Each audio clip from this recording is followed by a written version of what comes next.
car enthusiast, is there anything more exciting than looking at a concept car and thinking, man, that would look awesome on the road?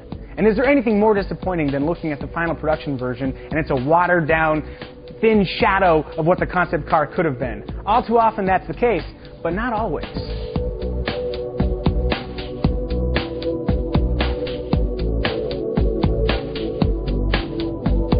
Okay, it's not quite as awesome as the concept car, but the production version of the Suzuki Kizashi features most of the concept's styling cues, including sharply drawn head and tail lights, a strong shoulder line, round fender flares, and metal exhaust surrounds. In any event, the Kizashi looks way cooler than your typical mid-size sedan. Shiny sheet metal is wonderful, but when you live with a car day to day, it's these bits down here that really matter. Aluminum lower control arm and knuckle that reduces unsprung weight and improves handling.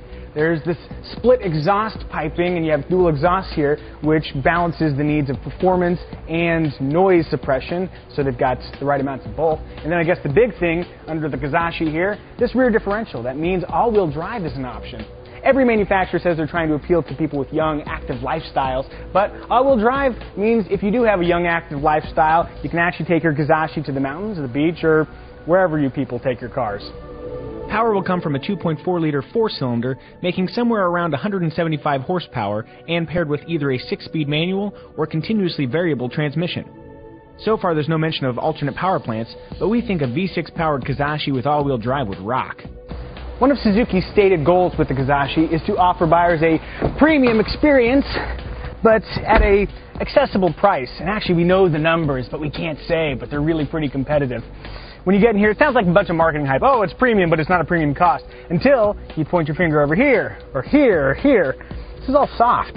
Even the hard plastic bits, they feel substantial, which is a very nice thing for a brand that you kind of think of as the purveyors of small, cheap, really simplistic SUVs. This is really pretty good feeling stuff, which is nice. It also looks modern with this trim. There's none of that wood stuff here. It's sort of a metallic trim.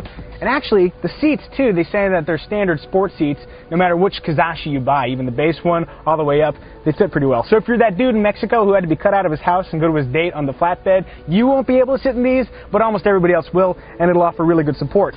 Moving backwards into the rear, a lot of the same experience. There's good room, headroom. They say I have a long torso, and that's why I have issues with headroom, but I don't have issues with headroom back here, which is really nice. And little armrest action, and cup holders pop out. It's comfortable. I can even cross my legs and sit like I'm at the captain of a starship.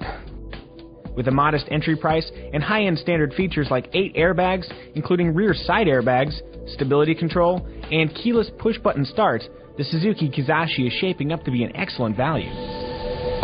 So based on a cursory look at the new Suzuki Kizashi, it appears it's well-designed, good style. It's got a compelling dynamic vehicle story. Looks like there's a lot of good bits underneath it there. And a premium interior, lots of great equipment, and a really compelling price. I think Suzuki may have a hit on their hands, but we won't know until we drive it.